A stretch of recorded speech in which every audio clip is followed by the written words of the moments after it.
if Baylor Romney is not healthy, I have real fears about this team's ability to beat Boise State. Because if Jaren Hall or Baylor Romney play, I think they're 10 points better than Boise State. I think Boise's a good football team. I think BYU's elite when their quarterbacks are healthy.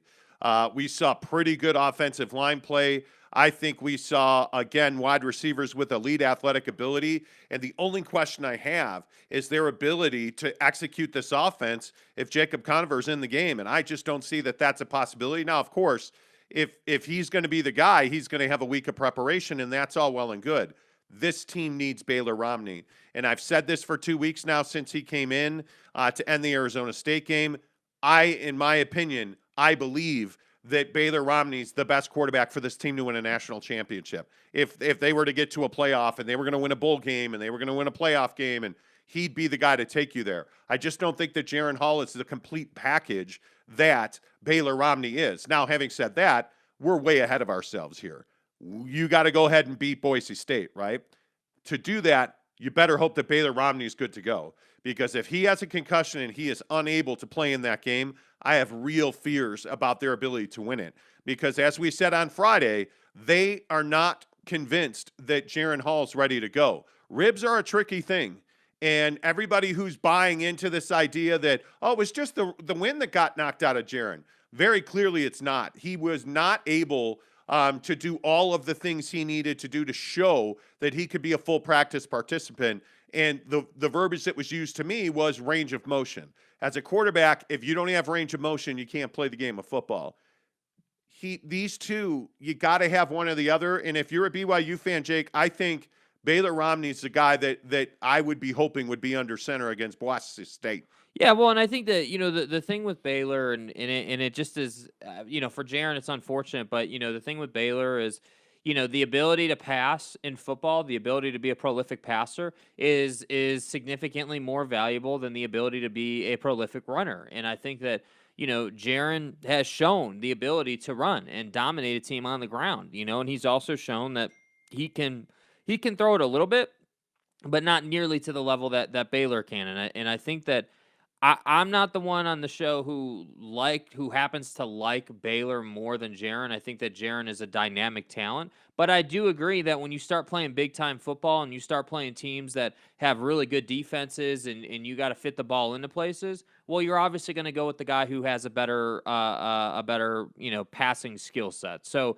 to me, I agree with that, and I think that this team needs to find a way to get one of these two healthy. I completely agree that they need one of these two. If Conover runs out there against Boise, you're not in good shape. You are. That game's going to be really tight, and you're going to have to run the hell out of the ball. And I think, frankly, it's not just going to be Algier. Cateau is going to have to get it going, and I think that's the one thing that I'd like to see a little bit more out of, and it's not his fault per se. It's nobody's fault.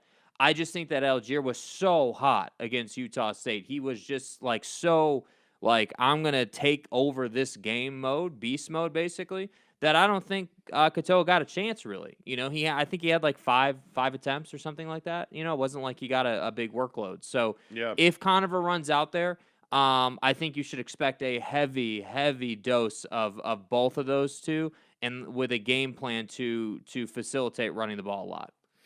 Yeah, I feel like BYU's in a really good spot. I mean, I think what Algier showed you was that you can play different styles of football and still win a game. And I think one of the things that, you bring out of this game with Utah State, obviously the quarterback injury is a big deal.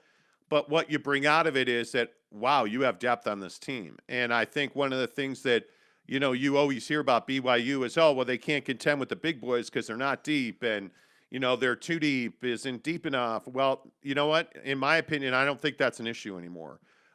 You're playing 3-4 guys at just about every position on the line. You look at defense, your linebackers can play.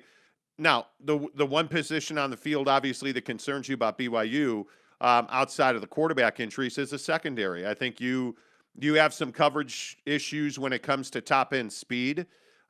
Utah State showed a little bit that when you have flashy, really fast guys, that they can take the top off of you. But what I also know is that you have two legitimate number one running backs. You have, two legitimate number one quarterbacks. You have 5 deep wide receivers. You have an elite tight end. I mean, you're able to mix and match. You had 2 huge losses on the offensive line. And I actually thought the offensive line held up quite well against Utah State for not, especially without MP in there. I felt like you held up pretty well. And again, I don't mean to keep saying we told you so, but you knew going into this game that you weren't going to have a chance. I think you knew going into this game that you weren't going to have Jaren Hall, and you were still able to dominate the football game, even knowing that we felt like Baylor Romney was going to be your guy. I'll just go to the sheet, the locks on Friday. We gave you 38-20. It was 34-20. Yeah. So even without your number ones all across the board, you still dominated Utah State. And with all due respect, Jake, to Utah State, I just don't think they're on the same level. This was, relatively speaking, an easy win for BYU. Yeah, well, and I think that is what is that's kind of what is going to hurt BYU's reputation this season. And I think this is also an important factor coming out of this Utah State win, which is, BYU Nation is all pissed off that BYU isn't ranked higher than 10. And I think that when you look at their schedule versus the people that are in front of them, BYU's schedule hasn't been nearly as difficult as some of these other teams. And so I think the undefeated record warrants you being a top 10 team, but who you play takes you up the top 10 ranks, So, okay, you want BYU to be 8 or 9, let's say. Is their schedule tougher than the teams that are in front of them? So when I look at Utah State, I say, yeah, you had some people out, but if you're a legit team, you're going to take care of Utah State. And that's exactly what they did. And we specifically talked about that on Friday, that if your team is going through the portion of your season, because every team does, where you're injured and you're having to, play with your depth guys instead of your starters, every football team goes through that. And so this was BYU's time to go through that. And I'm happy it's happening now. Let's have this happen now, not at the end of the season. Because by the time, no matter what, whether you're an undefeated team or a 1-loss team, because I don't think there'll be a 2-loss team this year, but let's say that you did have the 1 loss heading to SC, that's still a massive game for your program. You still need to go to SC and win that game. So I'd rather you have those injuries now than at the end of the year trying to go and win a big game at SC. Well, and the thing that I would say, if you're a BYU fan that's upset about this ranking, and again, I find it amazing that I flip on the tweet machine on Sunday, 2 weeks in a row, 2 wins in a row, and BYU fans are finding something to be upset about. It's going to go into crisis lockdown mode here at the house. I mean, it's remarkable to me that when you look at where BYU is, you're 10th in the country on October 3rd. When's the last time that happened? But why do you care that you're 10th in the country on October 3rd, right? Like, you got a huge win. If you're a BYU fan, are you not thrilled that ASU beat UCLA? That's a huge win for you because it ticks up your strength of schedule. I think when you look at the AP Top 25, by the way, who in this poll do you feel like you're better than? Because I think this is a significant question if you're a BYU fan. Are you better than a 5-0 Michigan? Well, you might be. I don't know. But the bottom line is they play in the Big Ten. Yeah. That is a conference that gets more respect than BYU as an independent. To me, are you better than Oregon? Frankly, I think you are. But with Oregon, Baylor in the game, you're better. But Oregon, by the way, has a win over Ohio State. Yeah. Who is 7th, right? So are you better than Ohio State? I don't think so. I think Ohio State's a massive football team. I don't think you're better than Oklahoma. I don't think you're better than Cincinnati, who is playing incredible football. They beat Notre Dame, as I told you they would over the weekend. Penn State, Iowa, Georgia, and Alabama, you're not better than those 4 teams. Yeah. So I think 10th is exactly where this team belongs. And if you're one of the BYU fans that's complaining about this team not being, 9-8-7, I think you're not paying attention to the rest of college football. I just think, Jake, this is exactly where they should be. Yeah, and when I hear teams like Michigan or Cincinnati or any of that level of team, I do feel like this BYU team is as good as those particular programs. I think Right. I think if you take a 100% healthy Baylor Romney led offense and you put that offense against Michigan's defense, I think they're going to have success without a doubt. But I also think that there is a certain level you get to in college football, and this is why only some teams Wait, have. I'm sorry. Did you say this is why? Yes, this is why that only some teams have the expectation of getting to a national championship game, because you got to have size, you got to have elite talent, and that's the biggest thing. I think BYU has, Kalani's recruited his ass off, but at a certain point, you get to a place where, okay, you're still an independent, you're still BYU right now, so you get limited on the talent you have. So yeah, are they as good as Michigan? Yes, in my opinion, they are as good as Michigan. Are they as good as Ohio State? No way.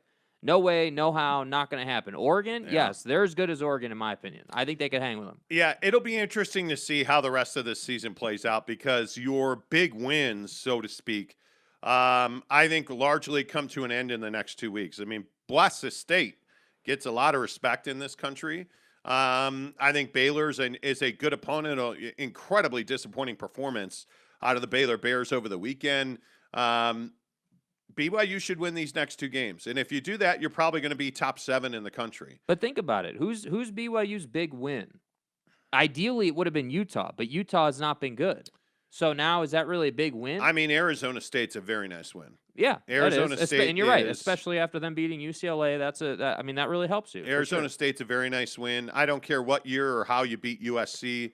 If you go and you look back and you say, oh yeah, we beat USC.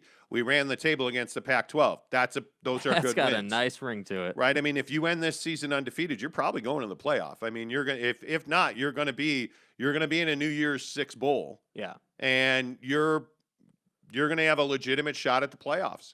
And I think that's one of the things that you're trying to do right now, is position yourself to get there. But to do that, and I know it sucks, and we all want to forecast ahead, but if you want to do that, you got to go 1 week at a time. That's what this game requires. Let's get some of your thoughts in here. Dane says, morning, boys. What's up, Dane? Good to see you. Nye Guy says, looks like ESPN needs to take that crown back from the Rams. Go Cards. Secondary's playing well in Arizona. That defense is no longer an Achilles heel for the Arizona Cardinals. Yep. We're going to talk NFL here coming up in just a bit. Greg Hawkins says, hello again, fellas. What's up, TV Hello. star? Red Hot Teacher says, water is wet and Utah State injures another BYU quarterback, pretty much. Yep. Well, we told you that was going to happen. I mean, we Utah State plays with bad intentions, and whether it's a quarterback or another important player, they're always out to get somebody from BYU. By the way, yeah, by the MFing way, right? I would like to put this Baylor Romney isn't the starting quarterback thing to bed. Baylor Romney is your best quarterback. I think the chaos. I agree. But the chaos of this whole situation. Wait, I'm sorry. Repeat what you just said. Yes, there. I agree that you right agree now that Baylor is the better quarterback. No. I hate it, but he is. That I'm good looking and I'm more intelligent. Okay, listen. I was trying to pile on there. Hey, look here, man. Anyway, the point is Baylor Romney's your best bet at quarterback right now. Yeah, and it's I wish Jaren was better, but this is the thing. It's not like Jaren Hall sucks. It's not like Jacob Conover sucks. But Baylor has played better. It is what it is. The team's better. So you got to play him unless he's hurt. Man, I love you, dude. Yeah, Baylor Romney's the right guy to start for this team. As I've been saying for weeks on end now. Okay, a week, not weeks on end. But when I say weeks on end, that sounds better. It gives me more credibility, okay, I feel got like. it. Okay. Horatio Hornblower says the offense just straight up more efficient, explosive with Baylor. Yes, please. Indeed. Expand on that. Good. I just wish you could somehow combine their skill sets. But that's Heisman territory. Yeah. Baylor Romney's more than mobile enough to get the job done.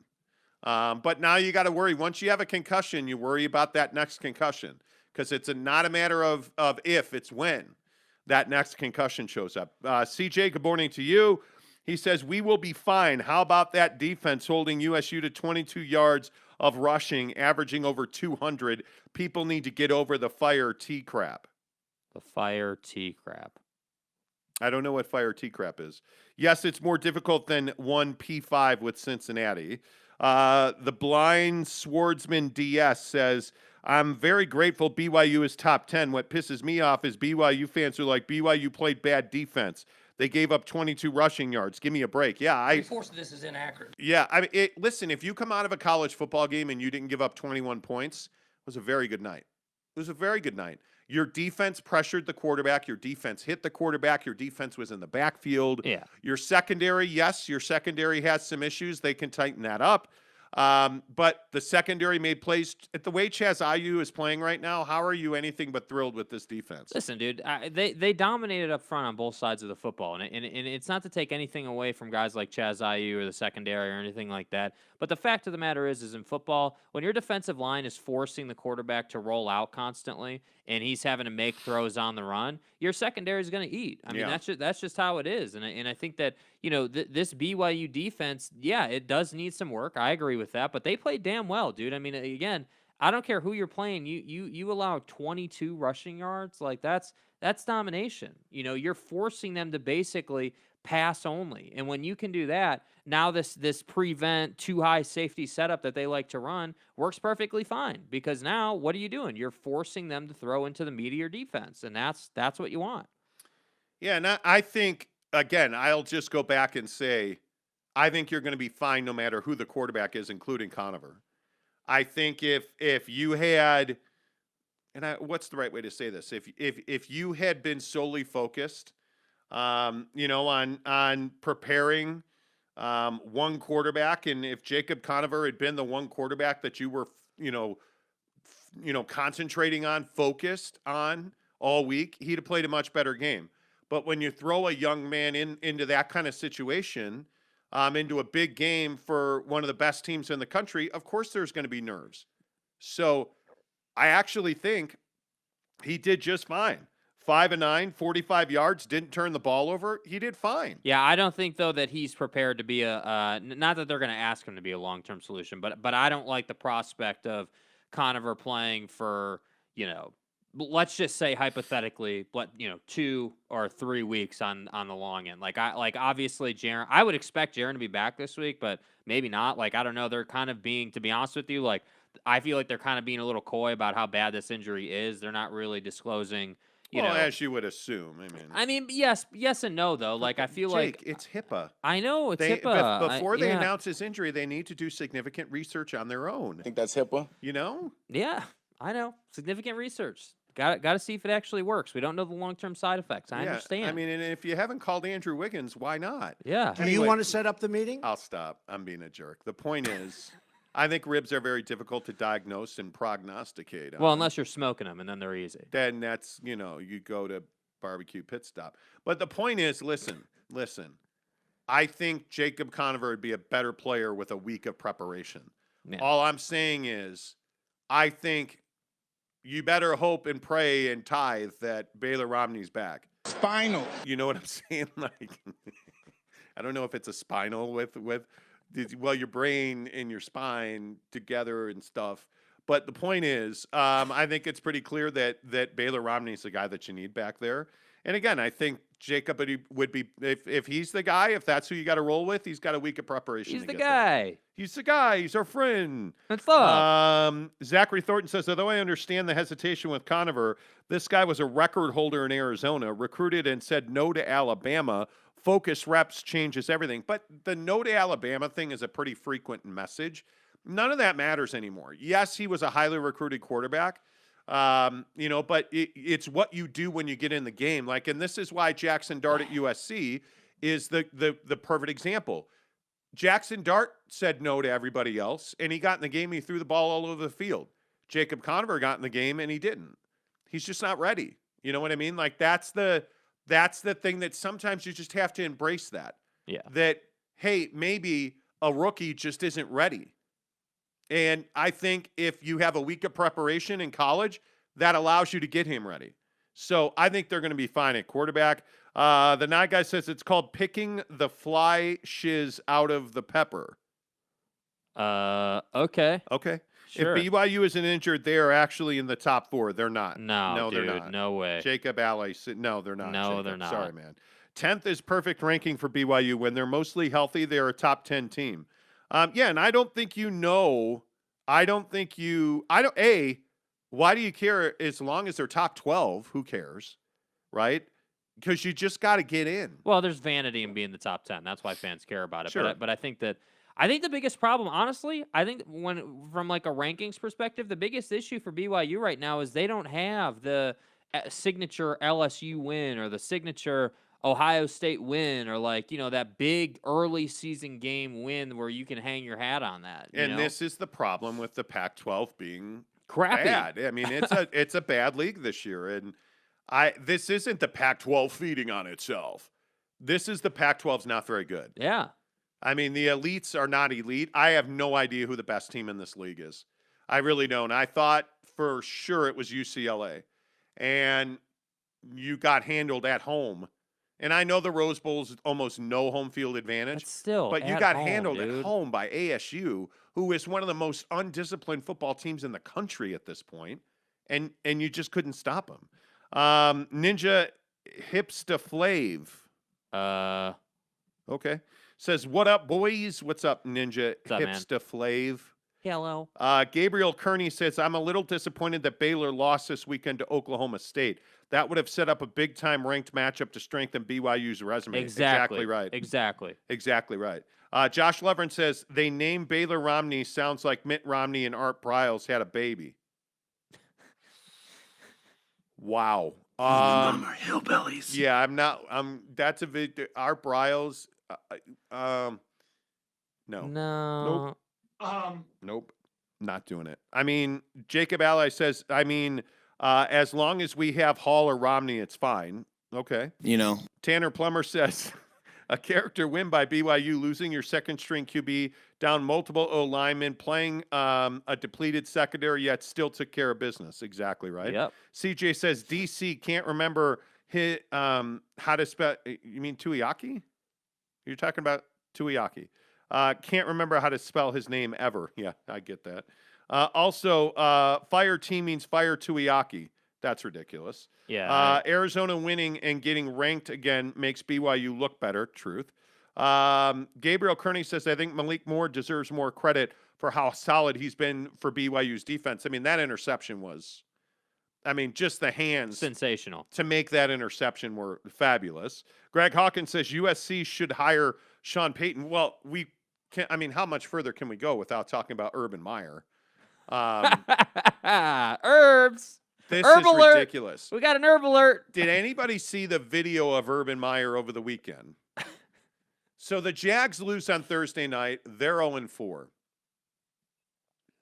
Well, Urban's back in Jacksonville preparing in any way, shape, or form, right? Like, he's trying to get this team to do whatever he can do to win a game. Well, actually, he's not. He's in Columbus, Ohio at his bar. He owns a bar in Columbus. And how do I put this delicately? Because it's only 7:05 Mountain Time.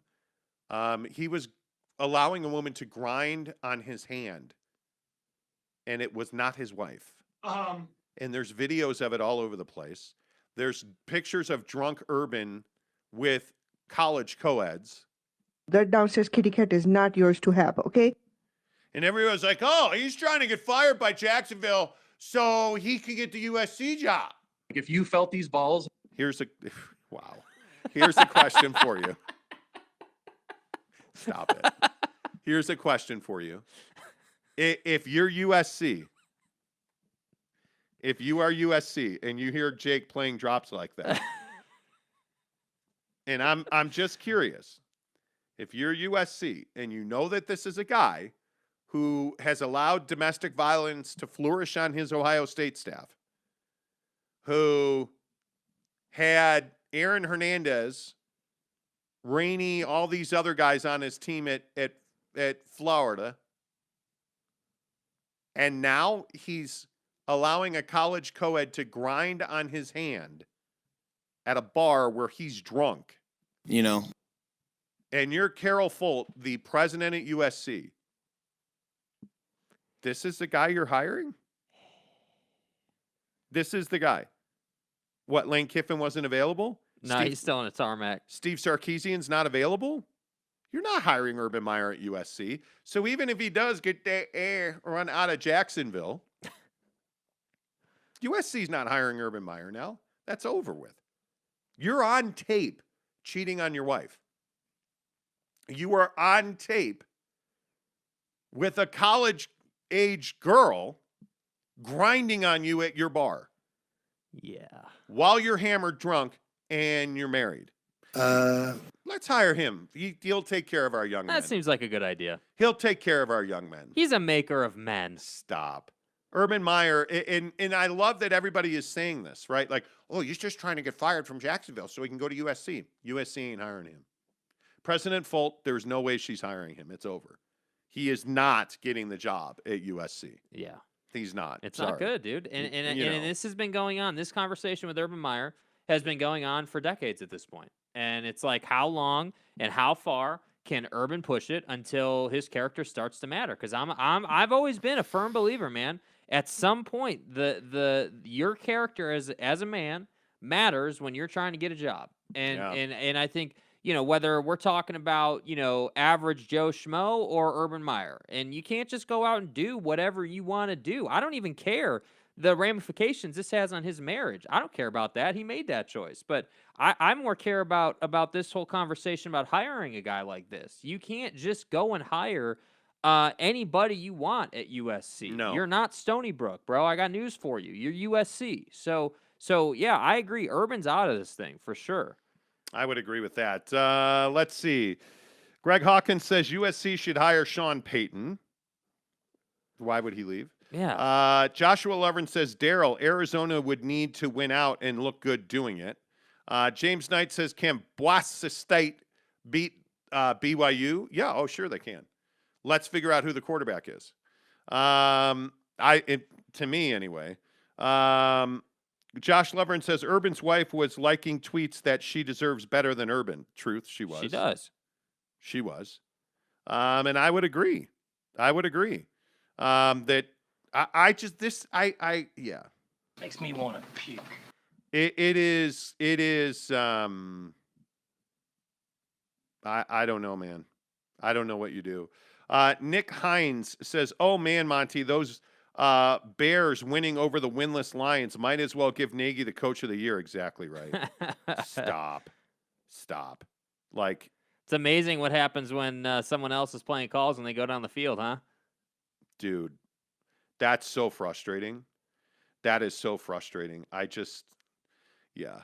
Danny Lee says Jaren Hall should still be the quarterback. He's the main reason they're ranked 10th right now. Well, no, Tyler Algier is why they're ranked 10th right now.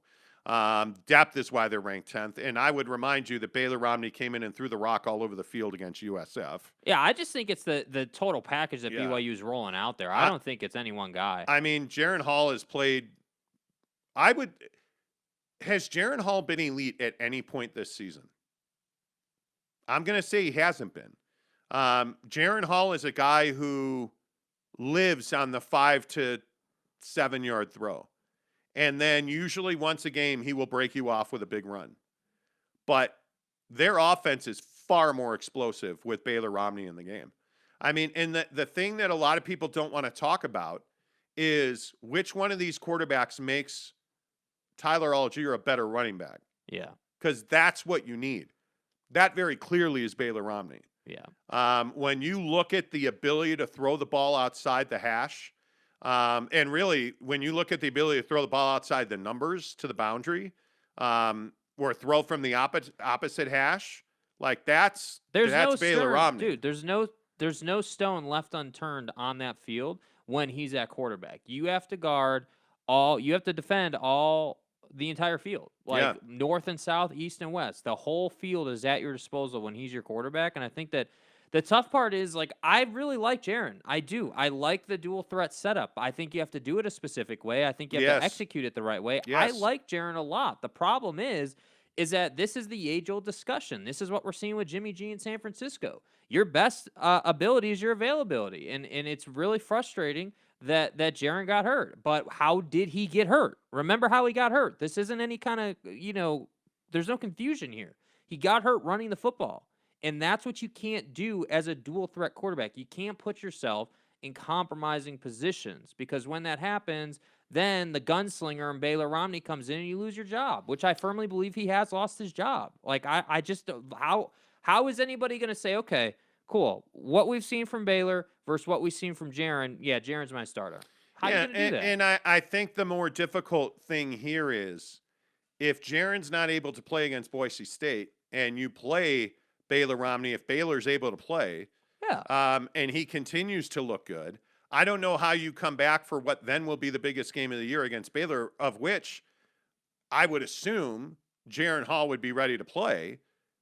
I don't know how you go back to Baylor or how you go back to Jaren over Baylor, especially knowing that Baylor Romney played really well against USF. He was dominating USU. Yeah. I think this is a big week for Baylor Romney. He really needs, if he wants to be the starting quarterback of this team going forward, Baylor Romney needs to play against Boise State. Yeah. Like, I mean, that's really important.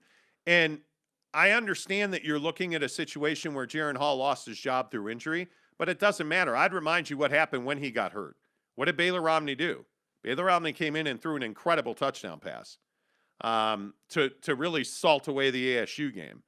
But again, I will say, what's best for the entirety of the football club? And to me, that is whatever's best for Tyler Algier. Because when Algier is running well, this team is unbeatable. They are unbeatable. If Tyler Algier is going to drop 225 on Utah State, Utah State's not going to win that game. And I would also remind you, by the way, Utah State was never in danger of winning that game, ever. They were never in position to say we're going to win this game. So my feeling is that if Jaren Hall were ready to play against Utah State, he'd have got the start. But he wasn't. And Baylor looked really good again. Yeah. And if Baylor Romney's healthy against Boise State, if he's cleared to play, he's going to start. I'd be really surprised if he didn't. I think at this point, it's really difficult if all things are equal and everybody's healthy. It's very difficult to go back to Jaren Hall right now. Yeah, and I think if you're Kalani, you can't be worried about hurting feelings. Yeah. Feelings don't matter when you're looking at the win-loss column, right? Like, all that matters is who gives us the best chance to win football games. And it's funny the Bears got brought up. This is what's so frustrating about the Bears situation, Yeah. All they care about is feelings and not who gives them the best chance to win. Yeah, and I think Kalani's proven that he is not one that worries about his ego. He's worried about winning football games. And when you look at the way that they've built this offense, I think it's very clear your offense has more tools with Baylor Romney in the game. Correct. And I think when you look at what he's done for Puka Nacua. I mean, Baylor Romney has brought Puka Nacua into this season. To me, I thought, the first couple weeks of the season, Puka was a disappointment. I mean, the Nacua brothers really didn't get going until Baylor Romney came in. Well, and what are you really saying, though? The offense didn't Yes. get going with when Jaren was in the Well, game. and how effective has Isaac Rex been as a pass-catching tight end with Jaren Hall at quarterback? He hasn't really been effective. But yet when you have a guy that can throw all over the place and can drop dimes, all of a sudden Isaac Rex is a force to be reckoned with. Got a huge first down against Utah State the other night. Like, you just start to look at the way this offense churns when Baylor Romney's in the game, and you start to look at the fact that Tyler Algier is now a 10, 12, 15, 20-yard run guy who has house potential every time he touches a ball when Baylor Romney's in the game. But what happens when you look at Jaren in the game, everything's a lot lower to the line of scrimmage. The linebackers, the corners play more tight. The safeties. The safeties are 2, 3, 4 yards closer to the box because Jaren Hall is not the guy that's going to throw the ball 25, 30 yards down the field. You don't have to worry about that. What you have to worry about is the underneath game, and then when that's taken away, he's going to run. You can't do that. You actually push guys off the line of scrimmage when Baylor Romney's your quarterback. So I think there's a lot to look at there. Yeah, Jacob, I would agree with that. Algier literally is already an NFL draft. Yeah, I agree with that. Jokes aside, I wonder if USC pursues Luke Fickell if Cincy ends up in the college football playoff. Greg Hawkins says, well, from what I understand, Luke Fickell has told Mike Bone that he is not going to leave Cincinnati at this point. Because he's built something. Beating Notre Dame for Cincinnati is a huge, huge moment. Yeah. Obviously Brian Kelly, Cincinnati, that relationship, like beating Notre Dame is huge for Cincinnati. And if he gets Cincinnati to the college football playoff, I just don't see any way he can leave there. And I think right now, today, at this moment, he's not available this offseason to take the USC job. Well, and if you're him, why would you leave? Yeah. Like, what is what, do you want to start all over again? I mean, I agree Cincinnati isn't USC branding wise, but Jesus, what are they, 7 or 8 in the country right now? Like, yes, you just beat, Notre Dame. Like, everything that he's been working his ass off for is starting to come to fruition. You don't just leave that now, So yeah, my personal opinion, and again, this is just opinion. This isn't like fact based or source based or anything, but my just opinion is that I think they'll know who they're gonna hire when the end of the year gets here. That's my opinion, and then I think once the season officially comes to an end for them, when they play that last game and you're doing that first media availability, then we're gonna start to see some announcements. I don't think that they'll leave. I don't think there'll be some deep, coaching search into the offseason. I think they'll know who they're gonna hire. Yeah, and I think I don't understand why these guys leave college. I just don't. Not to continue to go back to Urban, but I look at Nick Saban. I mean, throughout the history of Chip Kelly. of college football, Chip Kelly. Why do these guys leave college football? I mean, you are the king of your castle. Like Dabo Swinney, Nick Saban. You look at the best coaches in college football. They all write their own ticket. They're all superstars. John Calipari going to the Nets all those years ago. What were you thinking? I mean, to me, you have it your way every day in college. I don't know why these guys would leave college. It's amazing to me. It is amazing. And there's very few who are successful doing it. I mean, you look at Matt Rule, and he's done pretty well for himself so far. Zach Taylor hasn't been too bad, but I think they've had a lot of injuries and they've been a little disappointing. So I don't know. I think when you're a Nick Saban level coach, why wouldn't you just punch your own ticket every single year and just enjoy life? No idea. Bruce Demand says maybe a slight difference between Utah ASU defenses and South Florida and Utah State. Well, I mean, so we're gonna doubt Baylor Romney because of who he was able to play against. It's not about the defense, dude. Like when the only thing you can hang your hat on with that is the defensive line not being as big and as stout. The problem though with that argument is when Utah was good this year, early in the year, when they were still fresh, when they were playing good football, tragedy hadn't struck the program again, like you're not going through all this stuff.